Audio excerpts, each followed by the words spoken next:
नमस्कार विद्यार्थी मित्रांनो, आपलं मॅथ्स 1 मधील फर्स्ट चॅप्टर झालेला आहे। आता आपण सेकंड चॅप्टर जो आहे रियल नंबर्स ते बघणार आहोत। वास्तव संख्या हे जे आपलं मॅथ्स 1 मधील सेकंड चॅप्टर, त्यामध्ये जे काही संख्यांचे जे संच आहेत त्यांच्या आधी आपण रिव्हिजन घेऊया की ज्यामध्ये तुम्हाला प्रत्येक गटामध्ये कोणकोणते संख्यांचा समावेश होतो, किती प्रकार आहेत ते तुम्ही 8वीला शिकलेला आहातच, पण तरी सुद्धा एक वेळ जस्ट रिकॉल करूया। आपण त्याचे रिव्हिजन बघूया की जे वेगवेगळ्या संख्या आहेत त्यामध्ये पहिला जो संख्यांचा गट आहे, नैसर्गिक संख्यांचा गट, की त्याला natural number, set of natural numbers म्हणतो आपण। ज्या मोज संख्या आहेत विच आर काउंटेबल नंबर्स आणि 1 पासून स्टार्ट होतात। It is started from 1 2 3 and काय म्हटलं डॅश डॅश केलंय infinite. Set of natural numbers it is denoted by capital N. नैसर्गिक संख्यांचा जो संच आहे तो कॅपिटल एन ने दर्शवतात आणि 1 पासून स्टार्ट होत असतात। दुसरा सेट आहे तो पूर्ण संख्या संच, whole numbers, set of whole numbers which is denoted by W and it is started from 0 1 2 and infinite। अनंत त्या संख्या ज्या आहेत ते न संपणाऱ्या आहेत आणि म्हणून पूर्ण संख्या संच की ज्याच्यामध्ये शून्याचा समावेश होतो, it is known as whole numbers. It is includes the 0 also. Natural number पेक्षा आणखी एक कोणता नंबर त्याच्यात 0। तिसरा जो सेट आहे तो म्हणजे इंटिजर्स, पूर्णांक संख्या संच आपण शिकलेलो आहोत, त्यावरचे नंबर लाईन्स वगैरे पण आपण त्याची उदाहरणं घेतलेली आहे। तर हे जे आहेत की ह्या संख्यांमध्ये ज्या मायनस, 0 आणि प्लस म्हणजे ऋण संख्या, शून्य आणि धन संख्या या सगळ्यांचा त्याच्यात समावेश असतो आणि ते सुद्धा जे आहे ते इन्फायनाइट आहेत। बघा लेफ्ट साइडला -2 -3 इन्फायनाइट, तिकडे राईटला पण 2 3 4 धन संख्या त्या सुद्धा इन्फायनाइट।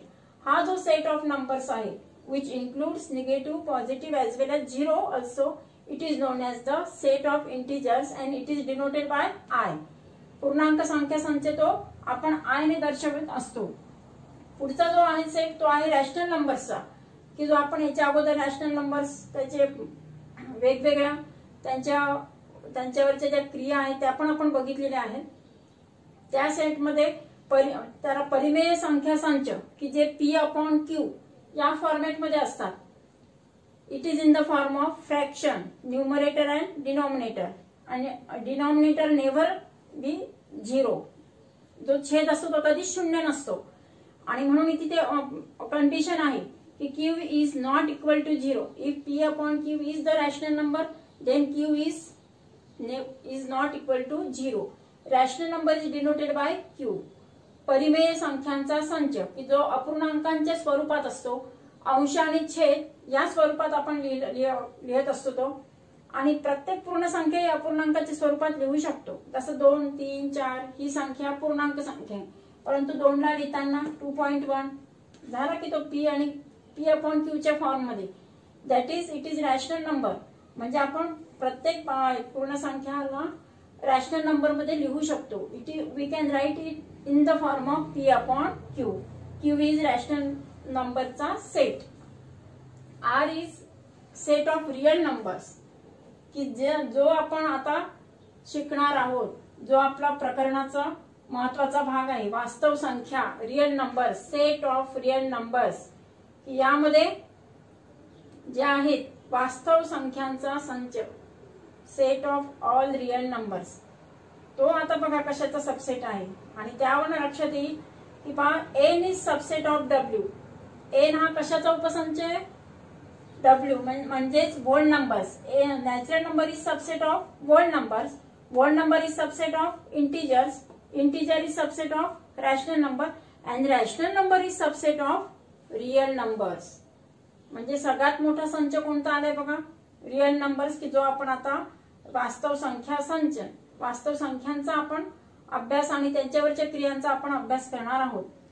एन नॅचरल नंबर, नैसर्गिक संख्यांचा संच, जो आहे तो पूर्ण संख्यांचा उपसंच आहे. It is a subset. नंतर इंटिजर्स की त्या आपण त्याला पूर्णांक संख्या म्हणत असतो, तो यांचा जो आहे तो डब्ल्यू हा त्याचा उपसंच आहे. I is subset of Q. Rational नंबरचा जो उपसंच आहे तो म्हणजे I. Q is also subset of R. R means real numbers. Real नंबर्सचा तो उपसंच आहे. क्यू म्हणजे रॅशनल नंबर्स. आता पुढचं आपण इकडचं बघूया.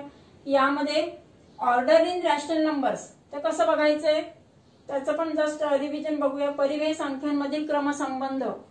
परिमेय जे संख्या असतात, परिमेय संख्या की ज्यामध्ये आपण पी अपॉन क्यू या फॉर्मेटमध्ये लिहितो. रॅशनल नंबर्स, परिमेय संख्या. ह्या रॅशनल नंबर्स ज्या आहेत त्याच्यासाठी जे आपण 3 नियम्स बघितले, 3 रूल्स बघितले ते कसे बघा. If P upon Q and R upon S are 2 rational numbers आहेत. First rational number P upon Q, second घेतला R upon S. If they are rational numbers, ते जर का परिमेय संख्या असतील तर Q is greater than 0 and S is also greater than 0. म्हणजे तो 0 नसावाच. इथे अट आहे ना आपली रॅशनल नंबर्स मध्ये, Q is not equal to 0. त्यांचा जो छेद आहे डिनॉमिनेटर तो कधीच 0 नसतो. It is greater than 0 and Q is greater than 0 and इथे काय घेतलंय S. Q and S are greater than 0. मग अशा वेळेस त्यांचे जे त्यांचा लहान मोठेपणा तो कसा ठरवत असतो आपण, तर त्यासाठी बस एक्झाम्पल आधी नियम बघूया, नंतर एक्झाम्पल घेऊया.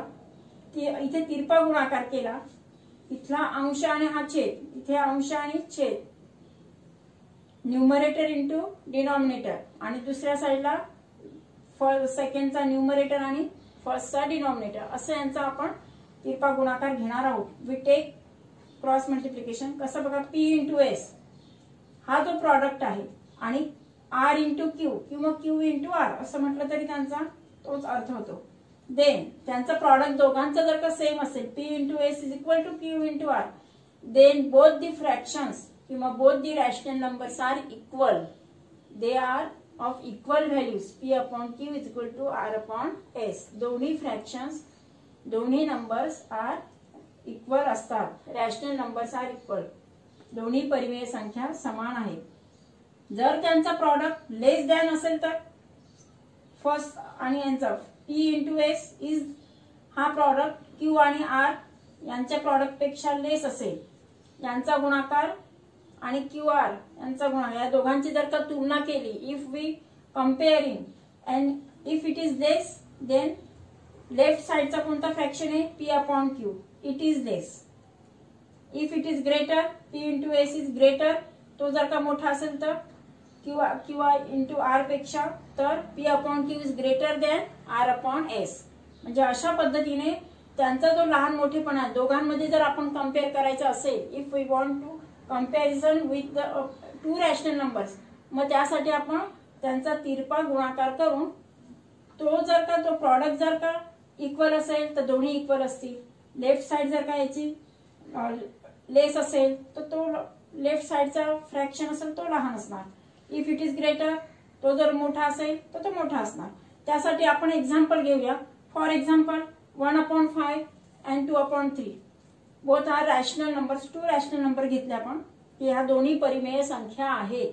याच्यातली लहान कोणती मोठी कोणती ते बघूया आपण. आता इथे तिरपा गुणाकार घेतला म्हणजे काय घेतलं मी, फर्स्ट याला आणि याला असं अशा पद्धतीने गुणाकार करायचा आहे. तिरपा गुणाकार करायचा आहे. तर तिथे जर दाखवलं तर लक्षात येईल तुमच्या. फर्स्ट इंटू म्हणजे 1 इंटू 3 आणि इथे काय 2 इंटू 5 यांचा गुणाकार केला तर विथ 3 इंटू 3 आणि 5 टू जा 10. कोणता ग्रेटर याच्यात, right side. 10 is greater than 3. 3 लहान आहे ना, देअरफॉर लेफ्ट साइडचा कोणता आहे fraction 1/5 is less than 2/3. 1/5 is less than 2/3. का तर यांचं प्रॉडक्ट अशा पद्धतीने त्यांचा गुणाकार घ्यायचा आहे आपल्याला. आणखी एक एक्झाम्पल बघा. 2/5 आणि 1/7 हे दोन रॅशनल नंबर्स आहेत. These are two rational numbers. ह्या दोन परिमेय संख्यांपैकी ह्या जर दोन परिमेय संख्या आहेत, मग याच्यातली लहान कोणती मोठी कोणती? मग आपण काय केलं, वी टेक क्रॉस मल्टिप्लिकेशन. दोघांचा तिरका गुणाकार घेतला 2 × 7 आणि दुसरीकडे 5 × 1. काय मिळालं? 7 × 2 = 14 आणि इथे 5 × 1 = 5. Which is greater? 14 is greater ना. अँड देअरफॉर म्हणून मग काय झालंय, 2/5 हा जो फ्रॅक्शन आहे it is greater than 1/7. 2/5 is greater than 1/7. 2/5 हा जो रॅशनल नंबर आहे इट इज ग्रेटर दॅन 1/7. ही परिमेय संख्या 1/7 पेक्षा काय आहे, मोठी आहे. It is greater.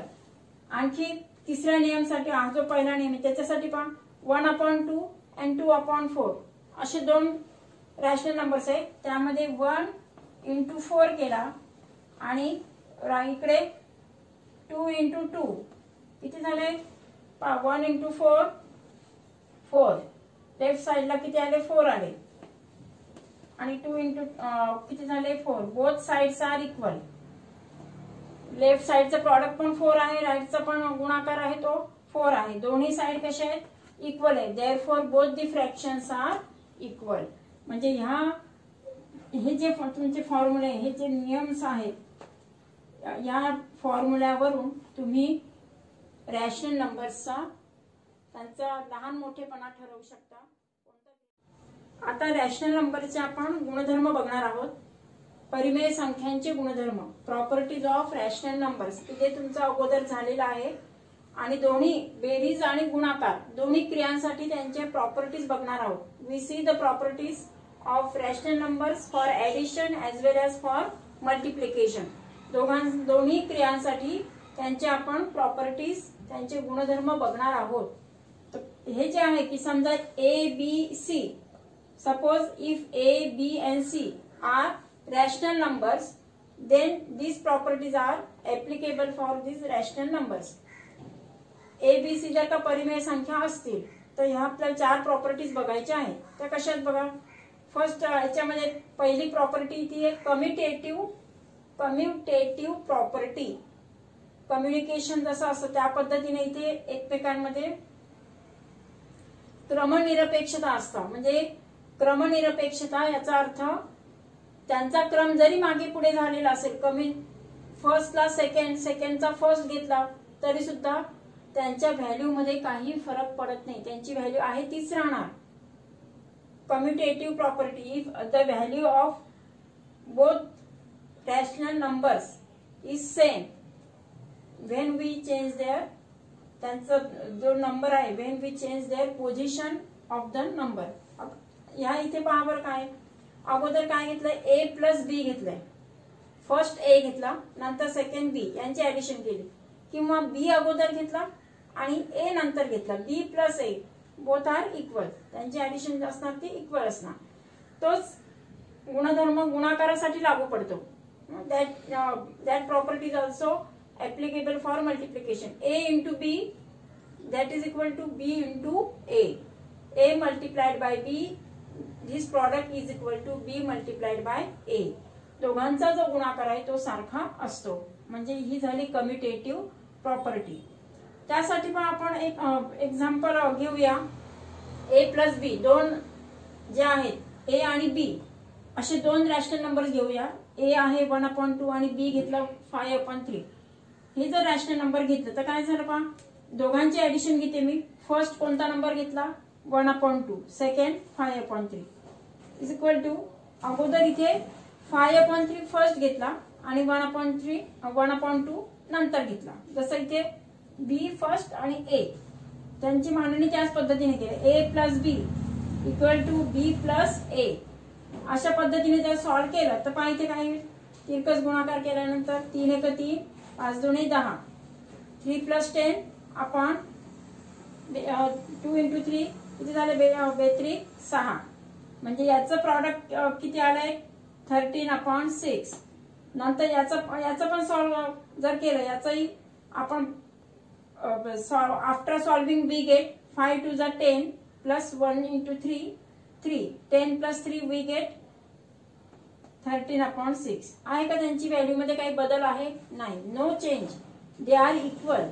म्हणजेच काय, त्यांचा जर क्रम बदलवला तर ते कमी जास्त त्यांची व्हॅल्यू बदलत नाही, व्हॅल्यू आहे तीच राहते. ए प्लस बी अगोदर ए लिहिला काय आणि अगोदर बी लिहिला काय फरक पडत नाही. A plus B is equal to B plus A. तसंच मल्टिप्लिकेशन साठी पण ए इंटू बी तोच इथे घेतला मी मल्टिप्लिकेशनला. First rational number into second rational number 1 into 2 into 1/2 into 5/3. इकडे 5/3 अगोदर घेतला इंटू 1/2. आता यांचं प्रॉडक्ट बघा, 5 1 जा 5 आणि खाली 3 6 5 6. इथे 5/6, इथे 5 1 जा 5 आणि 3 2 जा 6 आहे. दोघांची व्हॅल्यू सेम आली. म्हणजेच काय झालं, त्यांची मल्टिप्लिकेशन साठी पण ते सेम आहे, व्हॅल्यू त्यांची चेंज होत नाही. A plus B is equal to B plus A, A into B is equal to B into A. Second साठी पण पहा असोसिएटिव्ह प्रॉपर्टी, ती पण अशाच पद्धतीने जसं आपण ए बी आणि हे घेतलं त्या पद्धतीने. A plus B plus C is equal to A plus B plus C. सुरुवातीला कोणते दोन घेतलेत आपण? ए प्लस बी, हे दोन रॅशनल नंबर घेतले, plus C is equal to, याची व्हॅल्यू कोणासोबत असेल? फर्स्ट ए बाजूला घेतला आता आणि दुसऱ्याच्या मध्ये काय केलं, बी प्लस सी घेतलाय. आहे एका रांगेत ए बी सी. फर्स्ट या दोघांची ऍडिशन घेतली आणि नंतर सी ऍड केला, त्याची व्हॅल्यू आणि बी प्लस सी अशा पद्धतीने घेतला तरी सुद्धा व्हॅल्यू तीच राहते. A plus B plus C is equal to A plus B plus C. तसंच मल्टिप्लिकेशन साठी it is also applicable for multiplication. A multiplied by B into C that is equal to A multiplied by B into C. याच्यावरची उदाहरण आपली झालेली आहे, आपण फक्त just recall करतोय. तिसरं जे आहे, तिसरी प्रॉपर्टी की त्यामध्ये मल्टिप्लिकेटिव्ह आयडेंटिटी ही अविकारक जो आहे तो म्हणजे इथे ऍडिशन साठी 0 असतो आणि मल्टिप्लिकेशन साठी 1 असतं. मल्टिप्लिकेटिव्ह आयडेंटिटी जी आहे, multiplicative identity for addition it is 0 and for multiplication it is 1. असं ते बघा, ए प्लस ए मध्ये जर 0 ऍड केला is equal to 0 plus A that is equal to A. A plus 0 plus A, त्यांचा क्रम पण बदलवलेला आहे तरी सुद्धा त्यांची जी व्हॅल्यू आहे ती एच राहणार, ती इटसेल्फ तीच राहते. म्हणजेच multiplicative identity for addition is 0 and for multiplication A into 1 is equal to 1 into A is equal to A. तोच नंबर मिळतो आपल्याला. त्याचं काही 1 ने म्हणजे 1 ही त्याची आयडेंटिटी झाली. मल्टिप्लिकेटिव्ह आयडेंटिटी अविकारक, बेरजेसाठी अविकारक 0 आहे आणि गुणाकार या क्रियेसाठी अविकारक जो आहे तो 1 आहे. की ती आता समजा 0 ऍड जर केला, 0 जर मिळवला तर किंमत तीच राहते, ती बदलत नाही. आणि 1 ने जर मल्टिप्लाय केला तर त्या नंबरची व्हॅल्यू तीच राहते, ती सुद्धा चेंज होत नाही, ती बदलत नाही. म्हणून बेरजेसाठी 0 आणि गुणाकारासाठी 1 ही आहे त्यांची अविकारक म्हणजे आयडेंटिटी, मल्टिप्लिकेटिव्ह आयडेंटिटी. त्यामध्ये पण अशाच पद्धतीने आपल्याला उदाहरण करून बघता येतात. चौथा आहे मल्टिप्लिकेटिव्ह इनव्हर्स. व्यस्त क्रिया करण्यासाठी ज्या आयडेंटिटीज आहेत त्या आपण बघणार आहोत. समजा ऍडिशन करायची आहे, ऍडिशन साठी त्या संख्येमध्ये त्याचीच ऋण संख्या जर मिळवली तर आपल्याला ती 0 मिळते. A plus minus A is equal to 0. Multiplicative inverse म्हणजेच व्यस्त क्रियेसाठी जे आहे मल्टिप्लिकेटिव्ह इनव्हर्स, आता ए इंटू 1/a इथे गुणाकार केल्यानंतर काय आला, 1 आला. त्याचा जो प्रॉडक्ट आहे, the product of A and its reciprocal is 1. केव्हा पॉसिबल आहे, when A is not equal to 0. जर ए 0 नसेल तर ही प्रॉपर्टी लागू पडते. म्हणजे यासाठी मल्टिप्लिकेटिव्ह इन्व्हर्स जे आहे, गुणाकार व्यस्त, इथे आता व्यस्त जे आहे ऍडिशन साठी व्यस्त म्हणजे त्या संख्येचे विरुद्ध संख्या. समजा धन असेल 5 असेल, 5ची बेरीज व्यस्त संख्या -5. समजा -7 आहे, -7ची बेरीज व्यस्त संख्या असणार आहे +7. म्हणजे त्यांचं साइन चेंज होणार. अधिक असेल तर ऋण होईल आणि ऋण असेल तर अधिक होईल. तर ते झाले परस्परांचे बेरीज व्यस्त संख्या, हे ऍडिशन साठी. आणि गुणाकारासाठी फॉर मल्टिप्लिकेशन साठी समजा 5 घेतले आपण आणि याचा मल्टिप्लिकेटिव्ह इन्व्हर्स आहे 1/5. समजा मी 1/7 घेतले, याचा मल्टिप्लिकेटिव्ह इन्व्हर्स, याचा इन्व्हर्स कोणता येणार? 7 येईल. इन्व्हर्स याचा व्यस्तांक घ्यायचा. मल्टिप्लिकेशन साठी 1/a असेल तर a होणार, a असेल तर 1/a होणार. त्यांचा अशा पद्धतीने की ज्याच्यामुळे प्रॉडक्ट 1 आला पाहिजे. हा झाला त्याचा मल्टिप्लिकेटिव्ह इन्व्हर्स. आणि multiplicative inverse for addition is तोच नंबर, फक्त साइन चेंज होणार. प्लस असेल तर मायनस, मायनस असेल तर प्लस. a + -a = 0. म्हणजे अशा पद्धतीने ह्या ज्या 4 प्रॉपर्टीज आहेत याच्यावर आधारित आपल्याला बरीचशी नंतर पुढचे जे आहेत त्या क्रियांचं आपल्याला त्यांची उदाहरणं बघायची आणि त्यांच्यावर आधारित हे करायचं आहे. तर त्यासाठी ह्या प्रॉपर्टीज माहित असणं गरजेचं आहे. आणि 1-1 मार्काचे किंवा 2-2 मार्काचे जे क्वेश्चन्स असतात, मल्टिपल चॉईस क्वेश्चन्स, त्यामध्ये सुद्धा ज्या मागच्या प्रिव्हियस ते तुमचं नॉलेज आहे 8वीचं वगैरे मागचे येते ते नॉलेज, त्यावर आधारित ही जी MCQ मध्ये जे प्रश्न विचारले जातात ते ह्या प्रॉपर्टीजवरच असतात. किंवा कधी कधी फिल इन द ब्लँक्सच्या स्वरूपात किंवा ऍक्टिव्हिटीच्या स्वरूपात ते विचारतात. पुढचं आपण आणखी काही उदाहरणं बघूया. डेसिमल रिप्रेझेंटेशन म्हणजे दशांश अपूर्णांकांचं दशांश रूपात कसं दाखवायचं ते आपण बघणार आहोत. कोणतेही जे रॅशनल नंबर्स आहेत, रॅशनल नंबर्स आपण दशांश रूपात दाखवू शकतो. म्हणजे परिमेय संख्या दशांश रूपात दाखवताना 2 प्रकारे त्यांचे दोन प्रकारे क्लासिफिकेशन केलेले आहे. एक आहे खंडित रूप आणि दुसरं आहे अखंडित आवर्ती रूप. डेसिमल फ्रॅक्शन जे असतात, decimal representation of the rational numbers, they are denoted by 2 types. First type is terminating recurring आणि दुसरा जो आहे तो नॉन टर्मिनेटिंग रिकरिंग, अखंड आवर्ती रूप, की ज्याच्यामध्ये टर्मिनेटिंग मध्ये खंडित म्हणजे ती स्टॉप झालेली असते आणि नॉन टर्मिनेटिंग रिकरिंग मध्ये अखंड आवर्ती, पुन्हा त्याचं रिकरिंग होत असतं, पुन्हा त्याचं आवर्तन होत असतं. तर असे हे 2 प्रकार आपण अगोदर बघूया. फर्स्ट बघणार आपण टर्मिनेटिंग. खंडित रूप कसं हे करणार? 2/5 इज द रॅशनल नंबर. ही जी परिमेय संख्या आहे त्याचा जर आपण भागाकार केला तर बघूया काय होतंय ते. 2/5 म्हणजे 2 जर बघितलं न्यूमरेटर आहे, denominator is greater, numerator is smaller. बघा 2 आहे, 2 ला आपण 5 ने जेव्हा भाग देणार, इट इज लेस, लहान संख्या ती, त्याच्यामुळे भाग जाऊ शकत नाही आणि म्हणून मग अगोदर 0 ने भाग देणार. 0 ने भाग दिल्यानंतर काय येतं का, ती संख्या पुन्हा 5 0 0 खाली उतरवले, झाले 2 झाले. आता इथे आपण 0 घेणार. ते 0 घेण्यापूर्वी इथे काय केलं, डेसिमल पॉइंट ठेवणार. डेसिमल पॉइंट ठेवून नंतर मग 0 खाली उतरवणार. आता भाग जाणार बघा. आता 2 वर 0 झाले, 20 झाले. 5 4 जा 20, 5 चोक 20. बाकी किती आली, 0. रिमाइंडर जो आहे तो म्हणजे बाकी जी आहे ती 0 आहे. Therefore it is terminating. याचा आन्सर किती आला, 0.4.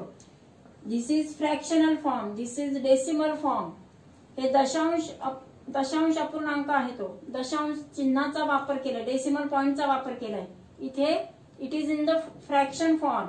टर्मिनेटिंग जो आहे की त्याची जी बाकी असते ती शून्य येऊ शकते. शेवटपर्यंत भाग दिला की बाकी शून्य आली, that is the terminating form, खंडित रूप आहे. तसा आणखी एक दुसरं एक्झाम्पल घ्या. जर मोठी संख्या असेल तर इथे न्यूमरेटर लहान होता, डिनॉमिनेटर मोठा. आता न्यूमरेटर ग्रेटर, डिनॉमिनेटर स्मॉलर, अंश मोठा आणि छेद लहान.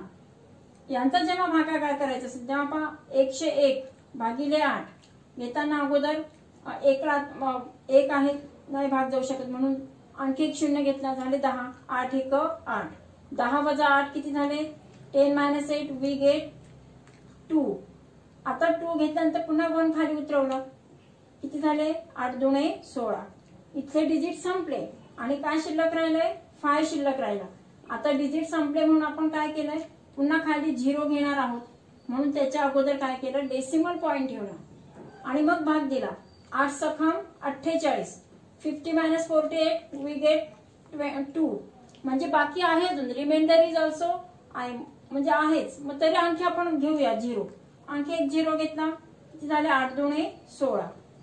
20 - 16 वी गेट 4, म्हणजे रिमाइंडर 4 आला, बाकी काय आली? 4. मग पुन्हा आणखी एक 0 घेतला, वी टेक अनदर 0 खाली घेतला, तर किती झाला? 8 45. आता मात्र पूर्ण भाग गेला, 40 - 40 किती झाले?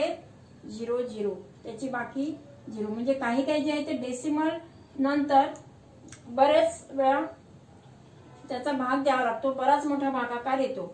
हे झालं की त्याची बाकी 0 येते, वॉज रिमाइंडर इज 0. अशा जो फ्रॅक्शनचा जो भागाकार असेल त्याला आपण म्हणतो खंडित रूप, टर्मिनेटिंग स्वरूप आहे त्याचं, टर्मिनेटिंग फॉर्मॅट मध्ये असतं ते. तर ह्या अशा पद्धतीने तो भागाकार करून त्याचं डेसिमल पॉइंट काढायचा असतो. आता नॉन टर्मिनेटिंग रिकरिंग मध्ये बघूया. अखंड आवर्ती रूप की ज्यामध्ये हे जे आहे फ्रॅक्शन जो असतो, रॅशनल नंबर, ही जी परिमेय संख्या आहे त्या परिमेय संख्यांचा जेव्हा आपण भागाकार करतो आणि भागाकार करून त्याचं दशांश याच्यामध्ये दशांश रूपामध्ये त्याचं रूपांतर करत असतो, त्यावेळेला अशा वेळी तो भागाकार संपतच नाही. त्याचा जो आहे, जसं इथे कसं झालं, इथे रिमाइंडर 0 आलेला आहे आणि थांबले, ती प्रोसेस डिव्हिजनची जी प्रोसेस आहे ती थांबली, बाकी remainder is 0, we stop there. तर इथे मात्र रिमाइंडर 0 येत नाही. आणि अशी संख्या येत असते की आपण किती पण वेळेस डिवाइड करा, तीच संख्या पुन्हा पुन्हा येत असते, रिकरिंग. आणि म्हणून त्याला म्हटलं आवर्ती रूप. त्याचा एंड तर होत नाहीये आणि तीच संख्या पुन्हा पुन्हा येते. आता किती वेळेस तुम्ही इथे भागाकार केला तरी सुद्धा तीच संख्या येणार. त्यासाठी हे एक्झाम्पल बघू आपण. 17/36 याच्यामध्ये numerator smaller and denominator greater, यामध्ये जर आपण भागाकार केला तर 17/36 अशा पद्धतीने लिहिला. इट इज स्मॉलर म्हणून अगोदर शून्याने भाग दिला, 36 गुणिले 0 0 झालंय 17. आता पुढचा नेक्स्ट आपण 0 घेतलाय खाली, तर आता त्यासाठी किती झाले? 170, 170 ला आता 36 गुणिले 4 केले तर किती झाले? 144. 36 × 4 वी गेट 144. त्याचा मायनस केल्यानंतर किती आले? 26. अनदर वी टेक नेक्स्ट 0 घेतल्यानंतर किती झाले? 260. मग आता 260 म्हणजे किती झाले? 36 × 7 किती झाले? 252. म्हणजे आपण आता 7 ने त्याला हे केलं, 36 × 7 7 ने डिवाइड केल्यानंतर काय मिळालं आपल्याला? -252. We get 8. आता बघा रिमाइंडर काय आला? 8 आला. 8 वर अगेन वी टेक 0 किती झाले? 2 ने भाग दिला, 36 दुणे 72. 80 - 72 8. याच्यावर अगेन वी टेक 0 किती येणार? पुन्हा 36 दुणे 72. पुन्हा काय आला? 8. म्हणजे ही जी बाकी आहे, हा जो रिमाइंडर आहे तो रिपीट अगदी सतत नॉन स्टॉप, इट इज म्हणजे थांबूच शकत नाही, अखंड आहे, ते खंड होत नाही. It is non terminating and therefore ही जी आहे नॉन टर्मिनेटिंग रिकरिंग अशा पद्धतीचा आहे की तो हा जो 8 आहे बाकी 8 8 8 येतच राहणार. आणि अशा पद्धतीचा जेव्हा भागाकार किंवा अशा पद्धतीचा जो रॅशनल नंबर असेल, जो परिमेय अपूर्णांक जो असेल, तो लिहिताना आता हा 2 किती वेळेस आलाय तेव्हा तेवढा करताच तो भागाकार आपण काय दाखवलाय, डॅश डॅश करून दाखवलाय, नॉन स्टॉप, अगदी नॉन टर्मिनेटिंग. आणि म्हणून त्याला म्हटलं नॉन टर्मिनेटिंग रिकरिंग. आणि 2 पुन्हा पुन्हा येतो, हीच संख्या पुन्हा पुन्हा येते. म्हणून मग त्याला काय केलं आपण, त्याच्या डोक्यावर काय पॉइंट ठेवलेला आहे, रिकरिंगचं साईन येते. आवर्ती रूप दर्शवण्यासाठी काय केलं आपण, जो नंबर पुन्हा पुन्हा येत असतो त्या नंबरवर डॉट ठेवलेला आहे. म्हणजेच काय झालं, याचा earth it is recurring number and it is comes again and again. मग तसा आणखी एक एक्झाम्पल बघा, 56/37. यांचा जर आपण भागाकार केला तर तो येतो 1 पॉइंट किती झाले 513, पुन्हा 513. हा जो ग्रुप आहे 513 513 513 ही नॉन टर्मिनेटिंग आहे तो. आणि 513 हा जो ग्रुप आहे त्याचा भागाकार जो आहे तो तोच येत राहणार किती वेळेस मी, नॉनस्टॉप नॉन टर्मिनेटिंग असल्यामुळे. आणि हाच ग्रुप पुन्हा पुन्हा येतो. आता इथे कसं एकच नंबर होता म्हणून त्याच्यावर डॉट दाखवला, पण ह्या इथे एक ग्रुप आहे, मोर दॅन 2 नंबर्स असतील तर त्याच्यावर आडवी लाईन दाखवायची. वी ड्रॉ द, असं छोटे लाईन दाखवणार. जो ग्रुप रिपीट झाला त्या ग्रुपवर लाईन दाखवणार. म्हणजे 513 हा काय आहे, रिकरिंग आहे आणि तो रिकरिंग येतच राहणार, non stop non terminating recurring, अशी ती प्रोसेस आहे. आणि एक पेक्षा जास्त नंबर असेल तर त्याच्या डोक्यावर काय करणार आपण, लाईन दाखवायची. एक सिंगल नंबर असेल तर त्याच्यावर डॉट दाखवणार. याचे पुढचे जे आहेत ते अखंड आवर्ती दशांश रूप जे आहे ते P/Q च्या फॉर्मॅट मध्ये कसं लिहायचं ते बघणार. अगोदर आता आपण काय पाहिलं, याचं रूपांतर डेसिमल पॉइंट मध्ये पाहिलंय. पुढच्या भागामध्ये आपण डेसिमल पॉइंटचं कन्व्हर्शन फ्रॅक्शन मध्ये बघणार आहोत, किंवा त्याला म्हणतो आपण रॅशनल नंबर. डेसिमलचं कन्व्हर्शन रॅशनल नंबर मध्ये कसं होतं ते पुढच्या भागात बघूया. थँक्यू.